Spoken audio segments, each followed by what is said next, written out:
Hi there, it's Claire Godwin here from speakingyourvoice.com and Women on the Business Stage.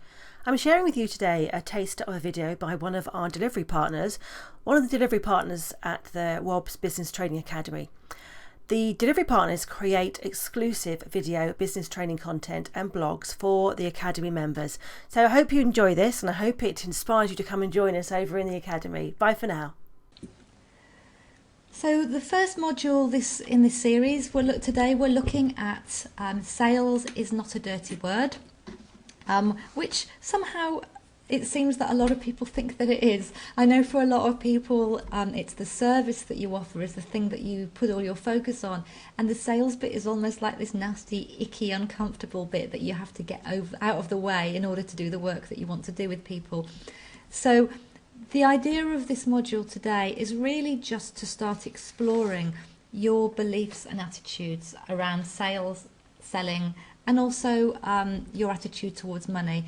Because for all that I can teach you tools and techniques and how to, in actual fact, it's your own thinking about selling that can be your biggest barrier to success.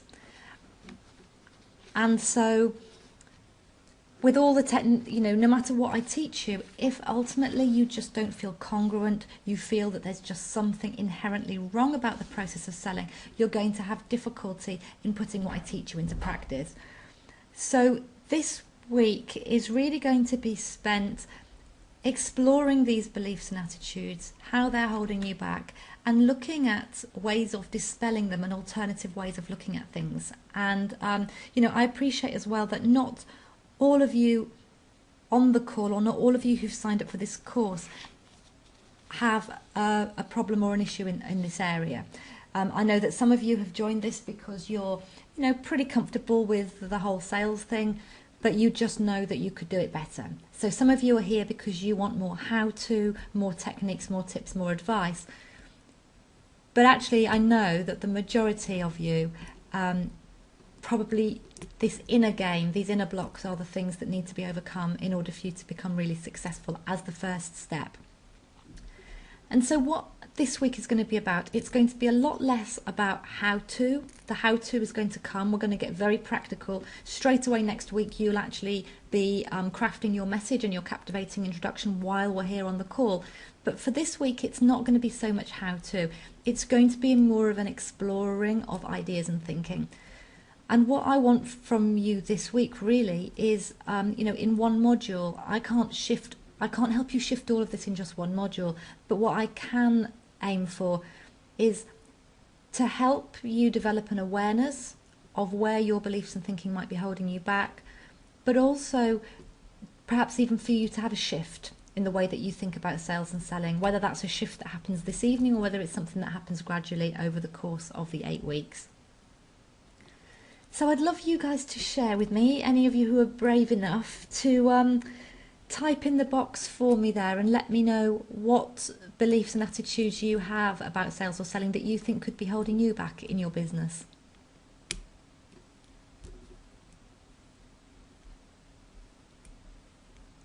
And I don't want anyone being shy because we're going to be together for a while.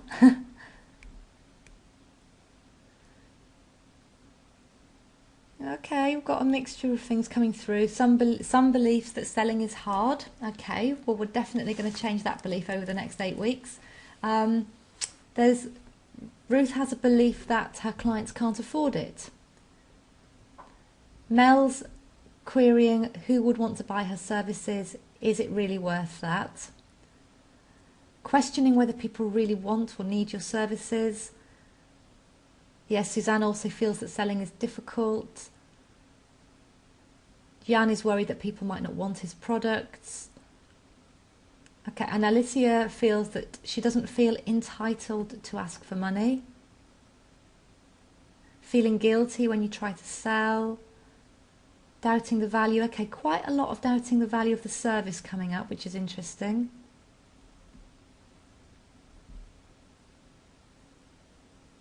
And then Emma Jane, yeah, you would hate to feel she was being pushy, makes her cringe.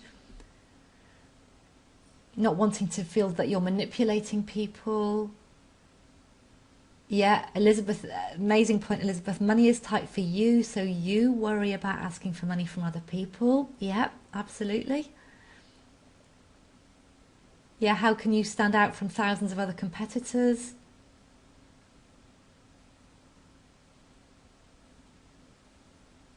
And for Jane, it's about knowing the right moment to ask for the sale. Great, thanks for sharing all of that. That's really useful and really interesting. And what we've got there, we've got a combination of, and I'm going to be looking at this later on when we talk about relationship with money, that's later on this call, that there's those of you who are querying the value of your services and whether and whether what you're offering is really worth that, those are issues around professional self-worth. Because this is where really what's missing for you is your confidence around the value of the thing that you offer. It's not necessarily attached to you personally. For others of you, if you're doubting the your own, if in some way you're questioning your own value, then that's a sort of a slightly deeper issue. But I'll be coming and working on that later on. Others of you, like Isabel, doesn't doubt the value, but it's not easy to get the message across to potential clients. Oh yeah, and Nigel's enthusiasm gets in the way, and he also forgets to close the deal because he's too busy being enthusiastic. Okay, great.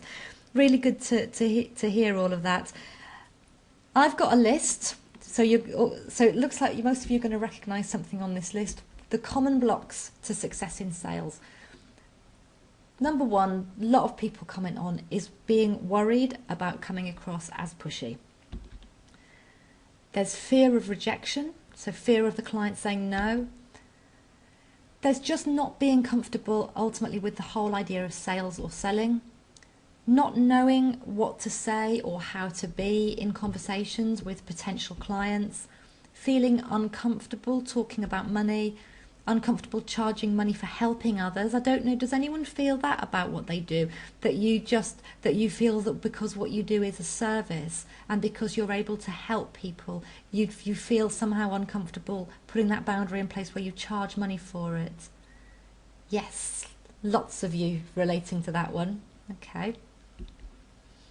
And also for some people, particularly I find those who are in some form of coaching or healing role or service, have this feeling that selling is just not spiritual. It's just not in alignment with their spiritual view and spiritual philosophy of the world. And of course, there's clearly loads more blocks than that because you've all listed them. I think a common one there coming up that isn't on this list is not, I guess the how to communicate what you do, that comes under not knowing what to say or how to be in conversations with interested clients. So what I'm going to do this evening is to take these common blocks and explore them, just to just to start to explore where these beliefs have come from and to dispel them and to find alternative ways of looking at them. I'm just going to take a quick sip of water. I've actually got a cold today, so you might have to bear with me if I pause to drink water or sneeze or anything during this particular call.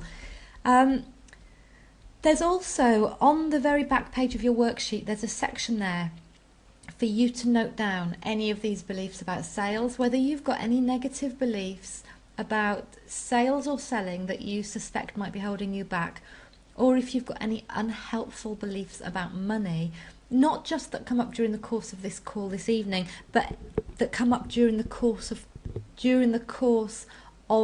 the 8 modules as a whole. Because sometimes over the coming 8 weeks, I warn you now, I'm going to teach you something and you're going to think, oh no, I don't want to do that, or oh no, that doesn't feel right to me. But there isn't anything that I teach that comes from the old manipulative school of sales. And I'm not going to ask you to do anything that is inherently going to feel wrong for you, but I am going to ask you to do things that might involve stepping a little bit outside of your regular comfort zone. So when these beliefs or thoughts come up, just record them, make a note there either in the back of that worksheet or in a separate notebook that you're using for the course. Hello, it's Judy Parsons from Build Your Perfect Tribe, and I thought I'd just do a very short video today on the 3 biggest mistakes that I see a lot of business owners make when it comes to their LinkedIn profile. So the first mistake that I see a lot of people make is that they use LinkedIn as their online CV, and we don't want to be doing that. Unless you're in the job market and you're looking for a job, then yes, LinkedIn is a fantastic place to be. However, if you're a business owner, do you really need an online CV? And you can tell if somebody has their LinkedIn profile like a CV because it has lots of I am type statements. Or it may be just a list of jobs or a list of qualifications. Or it may even have some fairly useless CV-like statements like I work well on my own and in a team. When actually what we want is our potential clients to come to our profile and think, this person understands me. And even more importantly, think, this person can help me. So yes, it's your LinkedIn profile, but it is not about you.